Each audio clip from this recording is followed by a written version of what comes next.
Hold on tight for the next hour. You're entering into a place, a zone called the alternative to the alternative media. It's a place, a special place where even truth seekers fear to tread. All right, people, let's move like we've got a purpose. Affirmative.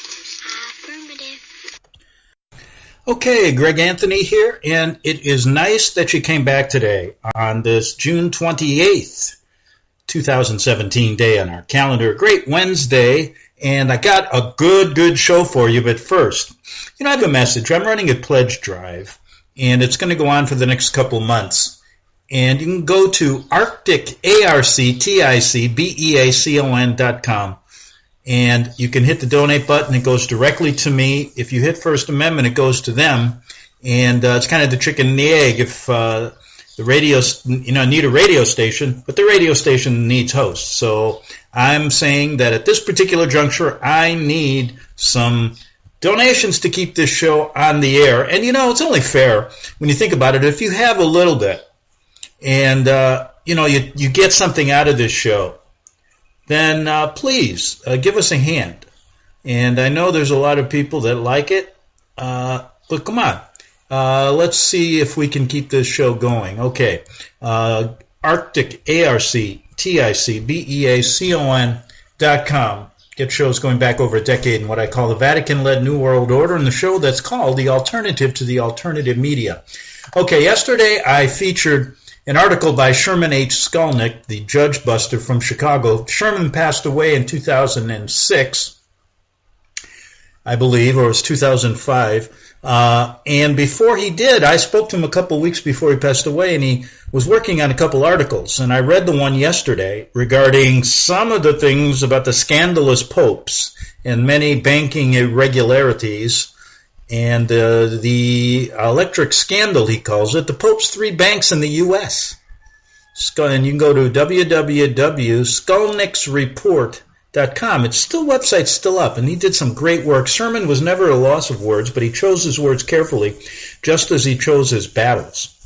And so I'm going to read you another article that was written right before he passed away, and I was privy to talking to him about it, and I'll bring in some of my insights as we go along. But after that, I'm going to finish up that interview that I'm doing that I did in 2007 or 8 with Phil Jahan, one of the better 9/11 researchers over the years, and he's a feisty guy, and gave us some good information about the Roman Empire and how it morphed into the Vatican. And really, they just changed all the names. Pontifex Maximus is what they call the Pope, and that's really the old Julius Caesar.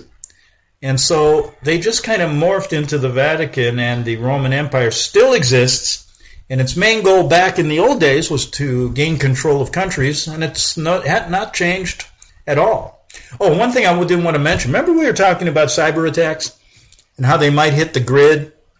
Well, today there was a massive worldwide cyber attack, affected the port of L.A., which had to shut down, some banks way, in other parts of the world, but here, all over the world, Russian companies, a Chinese company, some infrastructure shutdowns worldwide.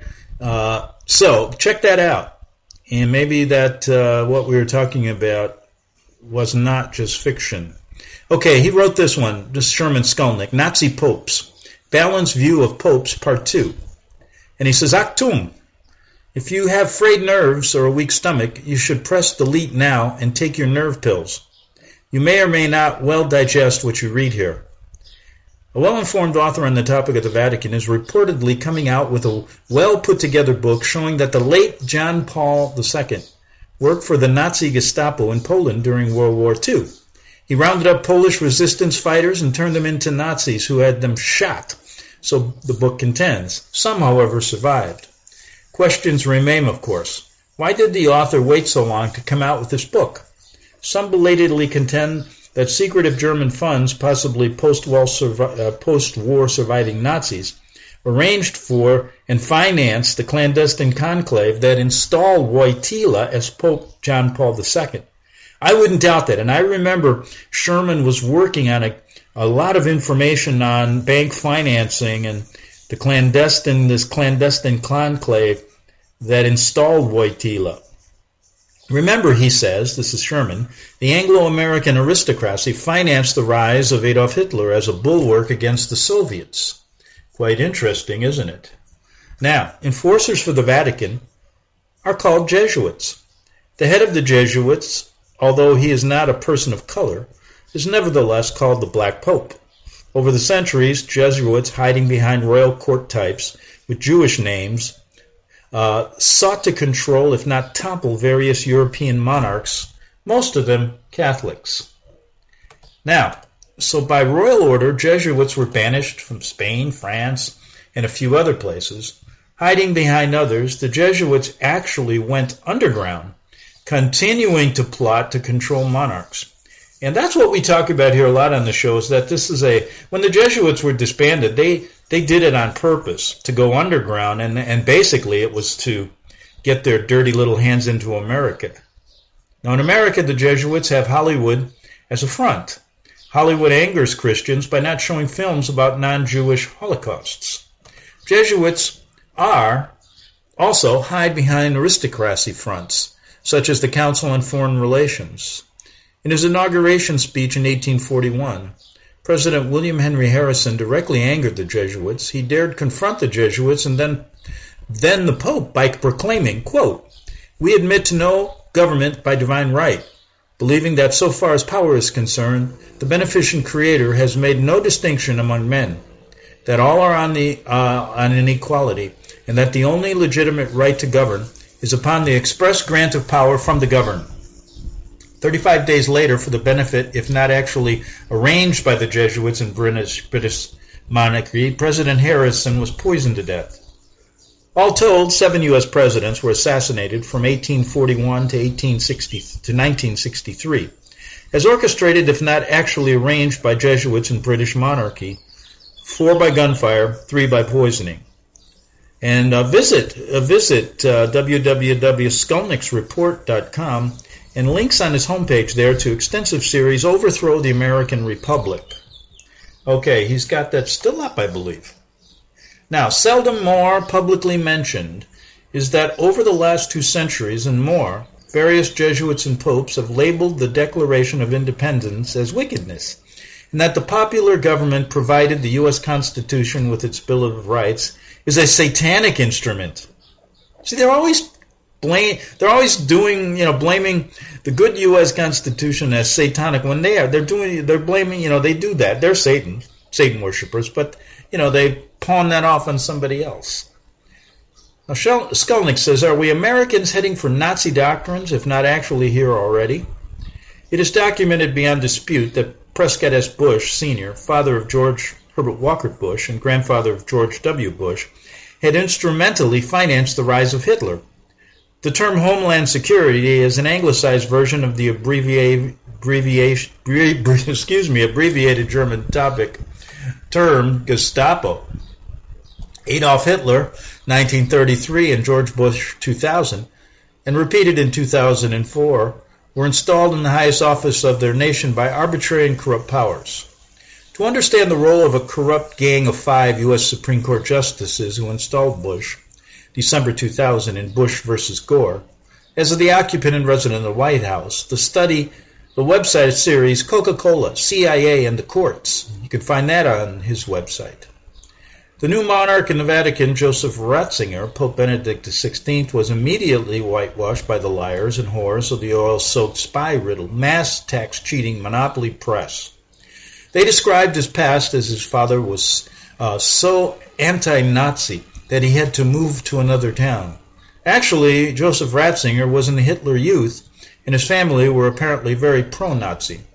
Over the many years, Germany repeatedly attacked France, so French Catholics are appalled, if not angered, that Ratzinger is the first German pope in over 1,000 years. Before 1960 election, John F. Kennedy spoke in Texas to a group of Protestant preachers. He said he is only nominally Catholic, and that if elected, he would not bow down to the Vatican.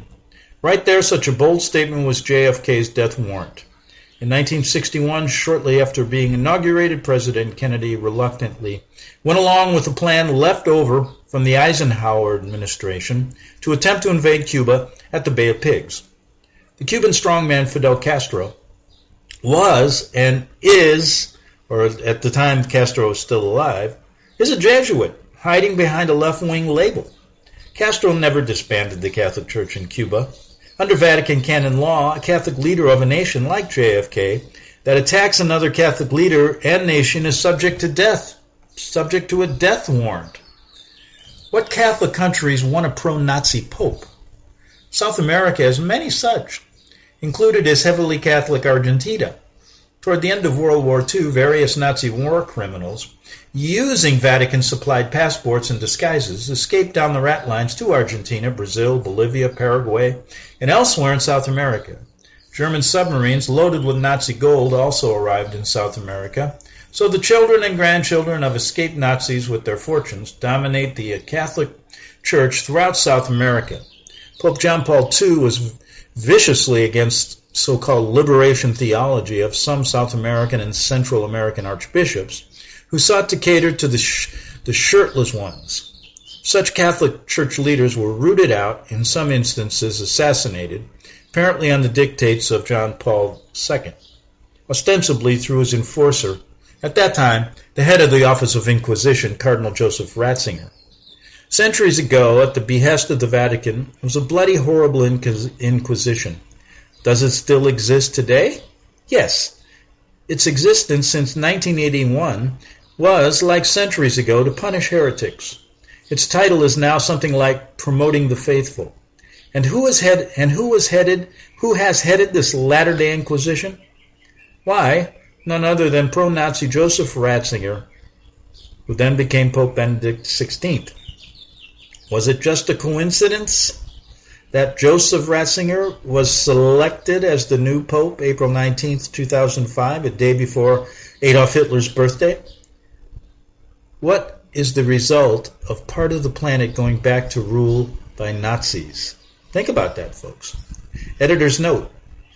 Now, ask yourself, would you rather believe Sherman Skolnick, who won't say a bloody word about,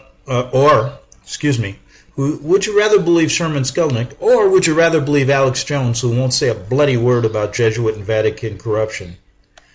Skolnick once told this editor in his Chicago style, I wouldn't trust him as far as I could throw him.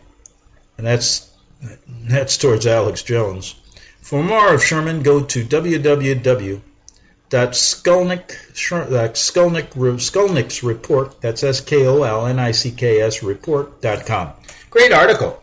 Just wanted to bring back a little bit of Sherman Skolnick. And over the weeks to come, I'll bring more of these stories that he has written.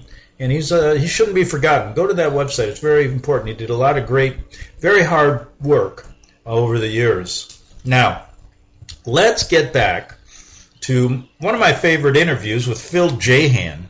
Phil's a feisty character, very bright, and presents some great information about the Vatican as well as 9/11. He still runs a website, and you can go look, just Google Phil Jahan, and he still does a lot of great research on 9/11. So let's get right to that. Okay, I think I'll pick it up. We were in the discussion about John F. Kennedy and how he signed his death warrant, as Sherman Skolnick said, when he backstabbed the Vatican. Let's pick it up there. Here's a quote. He said, the Jesuits are a military organization, not a religious order. Their chief is a general of an army, not the mere father abbot of a monastery. And the aim of this organization is power. Power in its most despotic exercise. Absolute power, universal power. Power to control the world by the violation of a single man. Volition of a single man. I.e., the Black Pope, Superior General of the Jesuits. Jesuitism is the most absolute of despotisms. Sick. And at the same time, the greatest and most enormous of abuses. This is Napoleon Bonaparte.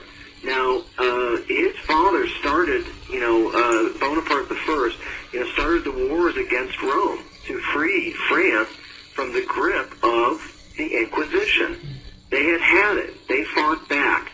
And Napoleon Bonaparte, following his father's footsteps, gathered together, a great army, and, he wanted to crush Rome. And one of the first things he did was, to invade Spain, where the Spanish Inquisition, was in its third or fourth trimester. They'd already gone through 3 or 4 previous Inquisitions, and then there'd be like a brief respite, then they'd start again. And, the Spanish, were just being wiped out, anybody who would not bow to the Pope. And when he finally took Spain, one of the first things that he did was to free all the Jews from the grottos, the ghettos. And the Jews, all through Europe, all through the Roman Empire, all through, the Roman Catholic See, were confined to ghettos, the Bohemian ghetto, the Portuguese ghetto, the Spanish ghetto, the German ghettos. And these were great walled areas within cities where they had to go in at 10 o'clock. They couldn't come out, before 6. They were literally walled in. They had to wear certain dresses, like the things that Hitler made them wear, the yellow crosses, the yellow hats to distinguish themselves so everybody knew that they were Jews. He stopped that. And then Napoleon, Bonaparte, I believe it was Napoleon that marched right into Rome. It was either him or, his father before him. But, they marched right into Rome, and they took over Vatican City. And they started taking all the records, from the Inquisition, and the whole idea of that was to make these public and to show people who now had printing presses how evil the Vatican was and how they had hidden their past. Yeah. And, I think you mentioned an article by David Plastid. In fact, I put that up on my website in a portion of my site that I call Hard to Find Books and Documents. And he really does start explaining to people the numbers of people that have been killed in these Inquisition over the years. It's a good article.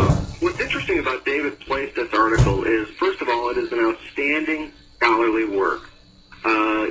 While he's a Christian and a non-Roman Catholic, he wanted to see if the numbers, the math numbers, could crunch. If he, and he wanted to honestly find out, a general idea of how many people were killed by going through all the different various records. And it's a very scholarly, very long article, but if you want to read something, read this link that's on, Greg's page, or look up David Plastid, Plasted, and, put Inquisition at the end, and then start looking at some of those links. And it's about 63 pages, but it's well worth reading. Yeah, and, he basically concluded that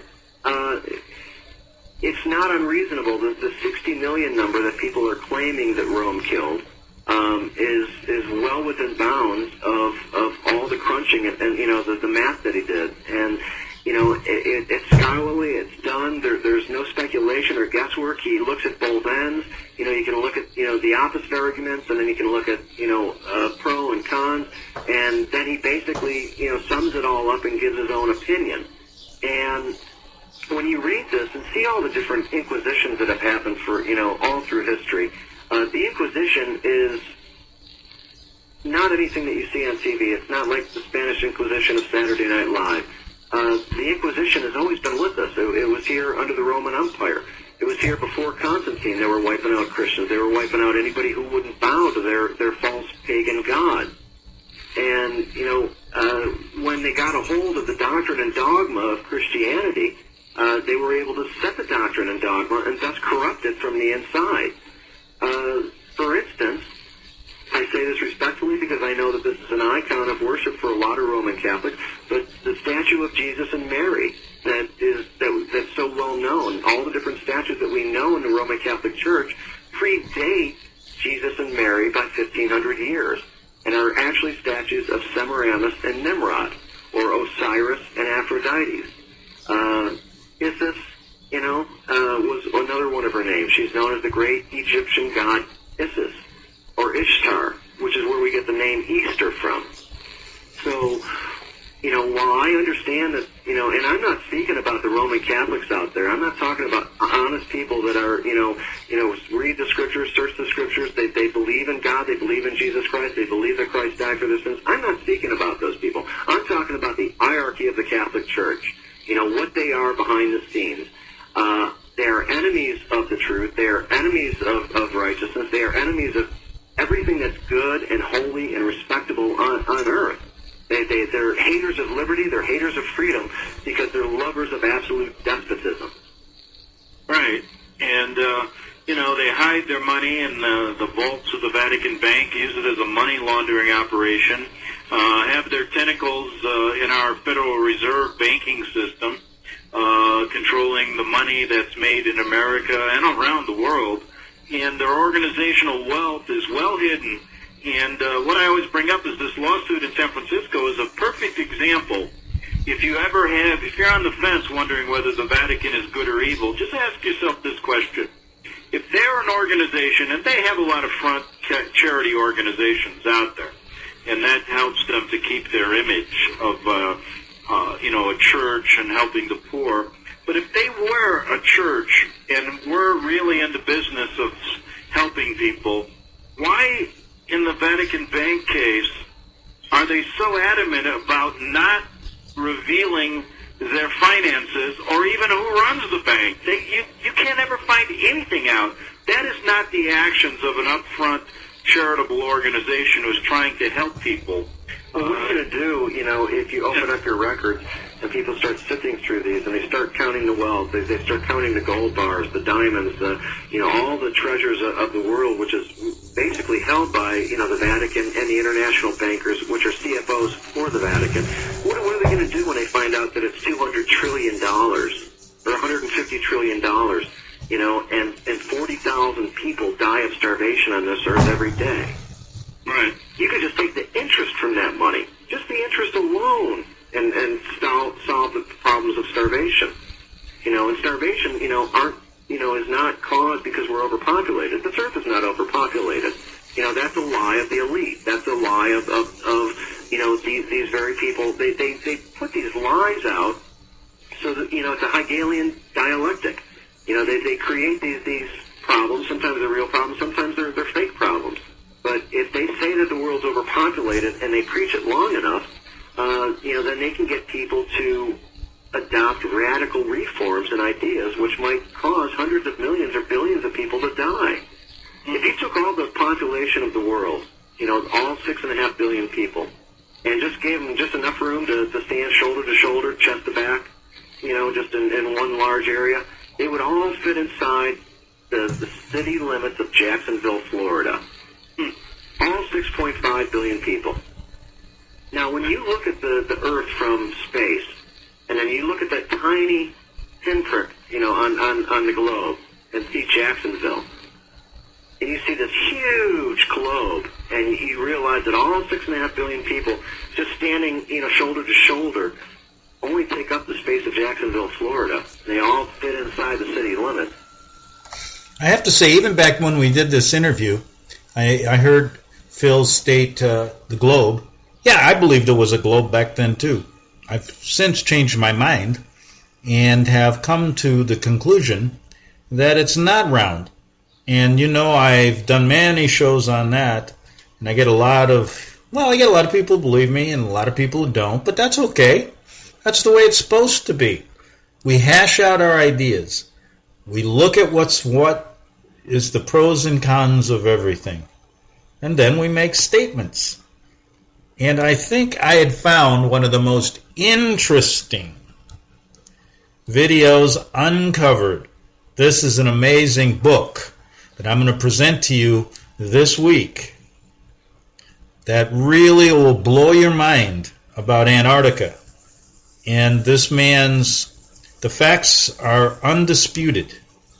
And I think you will really then, for those of you who can't get your mind around an Earth not being a globe, hopefully I'll change your mind and you will see what I'm talking about. Back in 3 minutes on the Investigative Journal. We'll get back to Phil in the second half hour as well.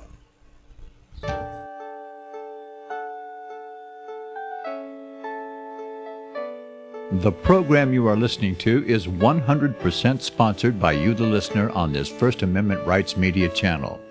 You will notice that there are few commercials on this radio network. There's a good reason for that. Corporate advertising dollars come with strings that limit program content. So without your help, these programs cannot continue on Internet or our several affiliates. If you benefit by the educational law programs, we ask you to give. If you are admonished or nurtured by the Bible and ministry programs, we ask you to give.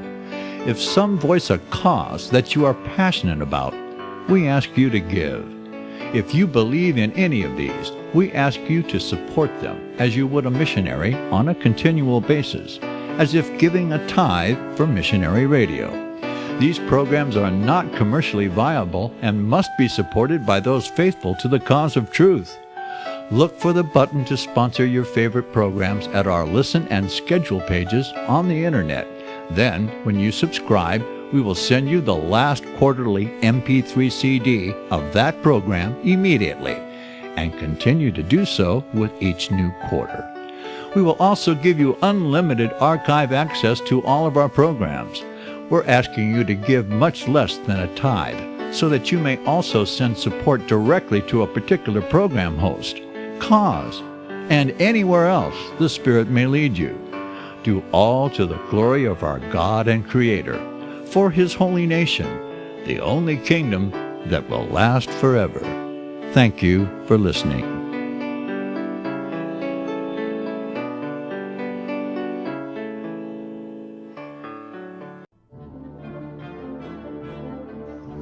Visit crosstheborder.org, C-R-O-S-S, crosstheborder.org, to get your print, EPUB, or PDF version of Nicholas Arthur's new book titled When the Third Temple is Built. That's crosstheborder.org. When it comes to prophecy today, much of the evangelical Christian world has their eyes on Israel, waiting and watching to see when the third temple will begin to be built. The plans are drawn. The Jewish people are eager. Most evangelical Christians today believe that the rapture will happen before the third temple is built. Hi, I'm Michael Eugene. I was taught that Daniel's 70th week was in the future. Is that really what the Bible teaches? Have we searched the scriptures and found this to be true? Why is it so important for a re-established Israel to build a third temple in Jerusalem? Is it necessary to build a temple on the same location already occupied by the Dome of the Rock? Is it necessary for sacrifices to take place in the temple on Temple Mount? Is there really a rapture followed by 7 years of tribulation? What is the New Testament temple? Can we identify history and prophecy? Who is the first beast in Revelation chapter 13? Who are the 7 kings in Revelation 17? I have asked all these questions, and I have found Nicholas Arthur's new book, When the Third Temple is Built, answers all these questions and more using Scripture to interpret Scripture. The Bible says that no prophecy of Scripture is of any private interpretation. Nicholas shows us in his new book, When the Third Temple is Built, how the Bible interprets prophecy and not man's private interpretation. Visit crosstheborder.org, C-R-O-S-S, crosstheborder.org, to get your print, EPUB, or PDF version of Nicholas Arthur's new book titled When the Third Temple is Built. That's crosstheborder.org. The following program is labeled dangerous and off limits by the supreme Jesuit command. But stand tall, people. Listen up, and you may just learn something. Oh, dear Lord Jesus, this ain't happening, man. This can't be happening, man. This isn't happening. Okay, a quick 3-minute break, and we're back at it on the Investigative Journal. So glad you're back on this 6/28/2017 Wednesday. And I'm in the middle of an interview that I took back. I was with Phil Jahan back in 2007 doing this interview. And boy, are we talking about things that, I'm still talking about today. It's amazing. And it's good to go back and refresh our memories on a lot of this stuff. And the one thing that it brings to mind, though, is how time really flies. I mean, I remember when I was younger, I can imagine, I remember the years went by, but when you get older, you're more cognizant of the time, I think, because maybe you realize that you're closer to your time being up. Yep, that's really what it is. It's like when you're born, you have an hourglass, you turn it over, and each person has their own number of grains of sand in there. Wouldn't it be nice? Would you like to know when you were going to die, since we're all going to die? That's a question that I've answered in two ways. Yes and no at certain occasions. And I say no right now. But anyway, also, anything can happen in life, folks. We'll get back to Phil Jahan in my interview in a minute. I mean, it changes on the dime. You know, a story that just came across my desk today, just so disheartening. I'm thinking about it all the way as I was driving today. And you know how much I love baseball. Well, there was a baseball player in Atlanta named Keith Lockhart. He played years ago, and he has a 15-year-old son. And his son, of course, with his father being a Major League Baseball player, loved the game and was playing in a tournament in South Carolina. And he's from Atlanta. Now, I guess he got on base on a hit. One of his boys brought him home. He stepped on home plate, and the catcher, I guess it was a late throw, and he'd scored, but the catcher was going to throw the ball back to the pitcher. I don't know how this happened. It's crazy, but this is how they explained it. And it hit him directly in the nose. Okay. Blood gushing out, nose broken, taken to the hospital, stitched up, sent home. Then the next morning his nose won't stop bleeding, profusely. And, you can't go on like that. So he goes back to the doctor. The doctor they do some more x-rays, and they say, oh my goodness, we found that an artery has been severed. They didn't detect that in the original x-rays. So with this artery severed, they had to put him, this is very dangerous. They isolated it. It wasn't bleeding from the brain, the hemorrhaging from the brain. It was just strictly isolated to the nose and an artery that was severed by the contact of the baseball. So what happens to this kid? They put him on a ventilator, and they had to sedate him because they had to figure out a way to stop the bleeding, because any kind of sneeze or just movement, breathing in heavily or something would cause that artery and their work to after the surgery to the stitches wouldn't hold. So basically they did that, and that didn't work, and he kept bleeding. So they had to sedate him again, and he's on life support as we speak, and his life is hanging in the balance. Now, think about it. All the places you've been in your life, what would happen I played baseball for many years. That's what I'm talking about. You never know. So my advice, live every day like it's your last, because you never know. But anyway, let's get back to Phil Jahan, and we're going to talk about the Vatican again. And I think, so I was thinking about it today. People are always saying, I want to leave this world in a better place for my children. And I'm sure every parent says that. How can you leave the world in a better place when you know these facts?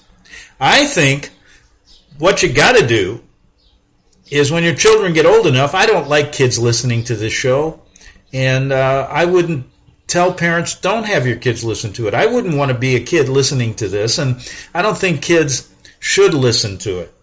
I think there's a time and a place for everything. And this subject, let children be children for as long as they can. Hell, I think I'm still a child, but I can handle listening. You have childlike tendencies. You got to stay young. But what I'm getting at is, as you get older, you'll know when your son or your daughter is ready to handle this. Some may handle it at 22. Some may handle it at 35. But they're still your sons and your daughters, no matter how old. And they're always your little child. But when are they ready for this kind? This is the only way that you can leave the world in a better place for your children, is to let them know this when they're ready to hear it, so they can cope with it. But to leave them blind doesn't do anything, because you know these guys that we talk about in the Vatican and the Jesuits are not going to stop. They have an orchestrated plan. How they carry this out over the centuries is through bloodlines. They keep this going from generation to generation. And so we have to keep this going from generation to generation to counter them. Don't you see? So please, if you believe this, I don't care if your kids, they're old enough to understand it. You got to start somehow, because that's how you're going to leave the world in a better place for them. Back to Phil Jahan. Here we go. You quickly come to the conclusion that we're not overpopulated. Yeah, exactly. And what they do then is hide their wealth, and that's not the actions of a charitable or a church organization that's trying to help people. And the more you delve into what they're doing, how they do it, I think a good example is going back and looking how devious they were in World War II. When you see their connections to setting up Hitler, to even writing Mein Kampf, to the Holocaust with killing of over 6 million Jews, you'll see how they operate, how they pitted one country against another, and how they had all the leaders of Germany, of America, of Japan, of Russia on the same page, working together to, in a sense, destroy Germany, to create the Soviet Union. And then now, people need to understand they're still doing the same thing, but in a different way. What's your take on how they're operating now and controlling these wars?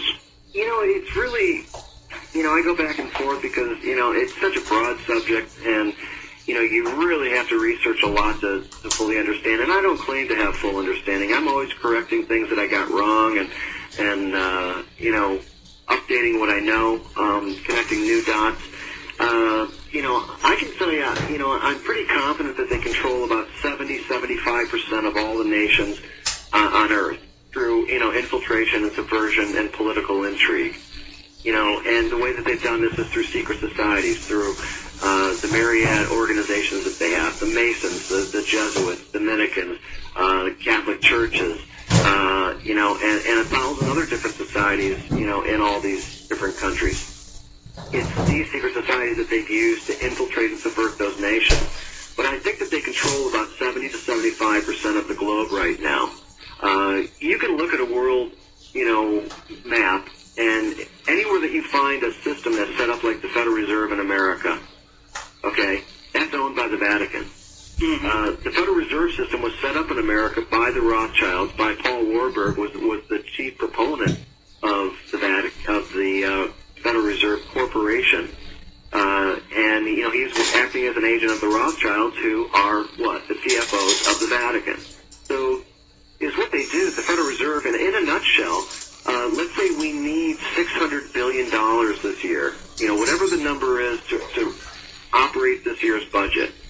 So they'll print out $600 billion, and they'll deliver it to the United States government and say, here's your $600 billion, but we're going to charge you 5% interest. So, you end up paying $30 billion back. Now, we could print we could print our own money. Congress, has that authority, and it also doesn't have the authority to delegate that authority to the Federal Reserve. It's all illegal. It's all unconstitutional. But what they end up doing is charging us interest on our own money. For instance, this year, we have it's going on $9 trillion of debt. Okay, and they charge us interest on that debt to finance that debt. At 5 or 6%, $9 trillion. We're looking at about $450 to $500 billion a year that we have to pay the Federal Reserve for that money. Which, if we printed it ourselves, we wouldn't have to pay that. Now, that money, in turn, that they charge interest for, it gets funneled back into the international banking system, which is controlled by Rome. And they consider this tribute. Just like in the old days, they would force, nations to pay tribute to Rome. This would be for the services that they got. This would be for the roads. This would be for the water systems. This would be for all the things that they built and, overtaxed the people for. So this tribute system system in America is set up like the Federal Reserve. So you can look at the globe, and any time that you see a Federal Reserve system set up just like America's, you're looking at a country that's been completely subverted by the Vatican. Because, what does that enable them to do, Greg? You have the Federal Reserve, right? Right. And let's say you and me and 5 or 6 other people, own and operate the Federal Reserve. And it'd be a great corporation to own, printing money and charging. It's basically a money cartel. Right, but now, cartel. Let's go back to the 1910s and 20s when Henry Ford, somebody who was Illuminati, okay, and basically, inside of one of these secret societies, he gets this great idea for an assembly line in the car, right? Right. Well, so, he's got the ends, he's part of the club, he's part of those secret societies, he's part of that dark church. He gets a loan for $300 million to build these factories, to produce this car, right? Mm-hmm. Well, these cars are going to need tires, and he, can't produce the tires, so, they find another family that's part of the clan. Well, let's say the Goodyears or the Firestones, and they get a $56 million loan to start their own rubber plant, okay, so that they can make the tires. And then, they find somebody else to make the radios, like the Delcos, okay, and, then the Delcos get an $80 million loan to start producing the radios, okay, so now is what you have is these people that have the power, these people that are in control, now they're doling out all the tribute, so that their clan can grow, so that these secret societies can grow in power. So when you look at Detroit, it's in any of the major corporations, they all work this way. Then they get somebody to make those seats or their glass for them, and then, they choose a family that's one of them that's able to do these things, people that are good in business, and then they get a $10 million to produce the windshields and the side windows. But it always goes to one of them. Yeah, and, I agree with you there, and, anytime you see a Federal Reserve System around the world and other parts of the world, you can bet the Vatican's got their hands involved in it. And it, that leads us to the next subject I wanted to discuss, and this will probably carry over into the next half hour. But as we look back at World War II, and now we look at our country now engaged in this big, huge war in the Middle East, and impending, we have this enemy that they've created in Al-Qaeda and the Muslims. Everybody's looking to find out, the same question: who are these people, that are running this show? And one thing you hear all over the internet is always this Jew bashing. You're blaming the Jews. You'll see this all over the place on different websites. Most of RBN and GCN and the American Free Press spend a lot of time hiring hosts and writers like Mark Glenn, who a long time ago, I think I had him on my show. I don't know where he came from, but he's one of these Jew bashers that writes all these articles that everything is in, if we get rid of Israel and the Jews, we can solve the problem. Nothing could be farther from the truth. I wanted to discuss that with you because I know it's upsetting to you, but how do they operate? Why are they using the Jews as a scapegoat again? Well, that's a really, we could do like a 4-part series, over 4 days, or a 5-part series over 5 days, or even more than that, because it's such a broad issue. There's so much material to cover. But when I was talking about David Plaisted, and I please Google his name, David, Plaisted, and Inquisition, and read this article, you'll see that the Jews never were able to consolidate power. They were always abused and persecuted, burned, hunted down, thrown out of, country after country. And I'm talking about just normal Jewish people trying to follow the Jewish religion as they know from their Old Testament. Mm-hmm. Okay, so they've never been able to consolidate power. When you see that the Rothschilds are Jewish, well, there's, scriptures in the New Testament that will show you, that God speaks of those who say that they are Jews, but are not, but are of the synagogue of Satan. So we have to go back early in Israel's history to see what happened. When Israel was formed, when Israel was taken out of Egypt after having been enslaved for 400 years, they were just as pagan and irreverent and ungodly and sinful, silly, and wicked as all the nations around them. And they came into Israel with all these false beliefs, with all these false gods, with all these pagan gods. They worshiped Nimrod, Semiramis, Tammuz, Jupiter.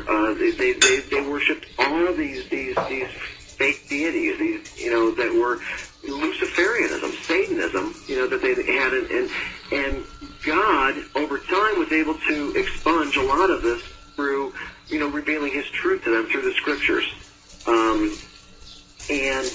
But never did they ever get completely cleansed from that. And some of God's promises in Deuteronomy was what was going to happen to them if they did go after these other gods, if they did, just blatantly break God's law and disregard Him. And as what you see is during one part of the history of Israel, you see the Babylonian kingdom, which was another satanic kingdom, just like Egypt, because it was started by the same person, Nimrod or Osiris.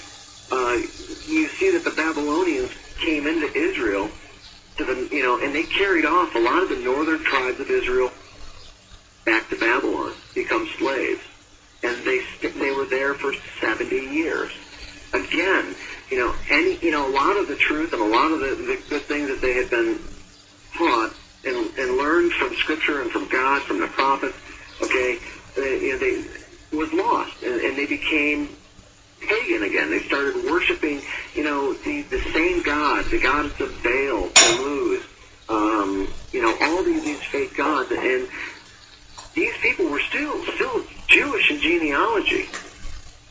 So, you have people that have Jewish origins, they're Jewish genealogy, but they're worshiping Satan.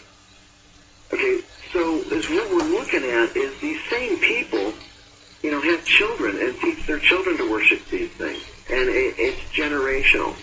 And a lot of people today that are Jewish, they call themselves Jewish, they have Jewish names. Goldstein,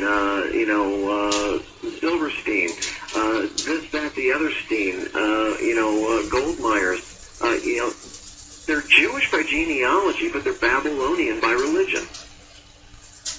Right, and they're used by the Vatican as court to Jews, so to speak, and it's a good scapegoat in modern times now to blame it on somebody else. For example, blame 9/11 on the dancing Jews. Now, one of the reasons that they so hated Israel, one of the reasons that the Jews get blamed is because there's this friction, because God was in the process, and I know we might be in a agreement or disagreement here, I'm not sure, but I'll give this as a point of view that people should consider. Through Israel, God, through prophecy, through the prophets, brought forth a Savior. And this Savior also claimed to have a resurrection, but his resurrection was true. It was Jesus Christ who rose from the dead. But the first resurrection that was claimed by Osiris and Semiramis. You see these frictions, and these resurrections of Nimrod and Semiramis, they were never foretold in prophecy or Scripture, or they didn't have any of the same things that you could look at and know that they were true. So you've got basically a battle between light and darkness. You have the truth of God's prophecy and, Jesus Christ, his resurrection, competing with, the first claims of the resurrection by Osiris and Semiramis. Right. And this is one of the reasons why the Jews are scapegoated, because they're despised. The people who believe in Osiris, and Isis, do not believe in a resurrection of Jesus Christ, but they're in powers, that they're in the place of religious authority. I don't know how to say this, but they pose as Christians while they persecute Christians. They pose as Jews while they persecute Jews. Yeah, and it's a good way, looking at it just from a point of view of, when you're looking for the perpetrator, the perpetrator is always trying to figure out someone to lay the blame on instead of himself. And a large portion of the so-called alternative media blames all the world's woes, including the advance of the so-called New World Order, on the Jews, yet largely ignores the immense power that we've been talking about today and influence and wealth of the Vatican, papacy, Jesuit, Knights of Malta cabal. Why is this, Phil? I mean, what is their motive? Are they just, most of these people, ignorant? Well, or are they basically... They want to destroy, it's a rival religion. It's rivaling, it's like dueling banjos. You've got on one hand the truth, the resurrection of Jesus Christ, which was foretold through hundreds, thousands of prophecies. You can look at the Bible and you can know that the Bible's true because of this prophecy, that prophecy, this prophecy, that prophecy. God did that so that you could know the truth. Okay? The resurrection of Osiris, after his death, is not for, you have no such prophecies. You have no such scriptures that you can verify to say, Osiris is God. Osiris, rode his chariot up into the heavens. It says right here, and this book was written 500 years before it happened. So, you've got the false, satanic church, and Satan is the ruler of this world, according to Scripture, persecuting the real church. And that's basically just exactly how God says it, and would be in the Bible. Right. Right. And let me say this: that I think that this massive cover-up of the Vatican Jesuit power in the U.S. occurring in so much of the alternative media needs to be openly and honestly discussed, and we need to force people to address this issue. Because obviously many of these hosts, Stanley Monteith, Butch Paw, Dr. Gary Doe, others, and I'm not sure about that last one, but there's so many people that just ignore this, and we've got to figure out why, because in my mind it's a massive cover-up to protect the perpetrators. Okay, so we took a break there back in 2007, and guess what? We only got about 30 seconds left here. So it was good timing. And you know what I'm going to do? I'm going to come back with the final portion of this interview tomorrow, along with some surprises. I may bring you that book that'll talk about Antarctica and what it really is. It's interesting. And it was factually done, very factual, not messing around with conjecture. And you got to open your mind. That's all I ask. So, listen, I'm going to go open the refrigerator, have a bite to eat. See you tomorrow on the Investigative Journal. The book of Revelation says, the spirit of prophecy is the testimony of Jesus Christ. This is at the very heart of FirstAmendmentRadio.com. In that spirit, we have created the Prophecy Reality News app for all of your mobile devices, streaming First Amendment Radio 24 hours a day, 7 days a week. Available for your Apple, Android device, and smartphone, absolutely free. Get the Prophecy Reality News app installed today so you can listen to First Amendment Radio wherever you are. The Prophecy. Since the beginning of time, kings have sought it, nations have fought for it. It has been traded, it has been borrowed, it has been purchased, it has been stolen. There's a reason for it. To secure the blessings of liberty to ourselves and to our posterity, invest with the security of gold and silver. Call Discount Gold and Silver Trading at 1-800-375-4188 or visit discountgoldandsilvertrading.net. Listen to Financial Survival with your host Melody Cedarstrom right here on FirstAmendmentRadio.com at 4 p.m. Eastern or 1 p.m. Pacific Time. Visit discountgoldandsilvertrading.net or call Discount Gold and Silver Trading at 1-800-375-4188. Toll free 1-800-375-4188.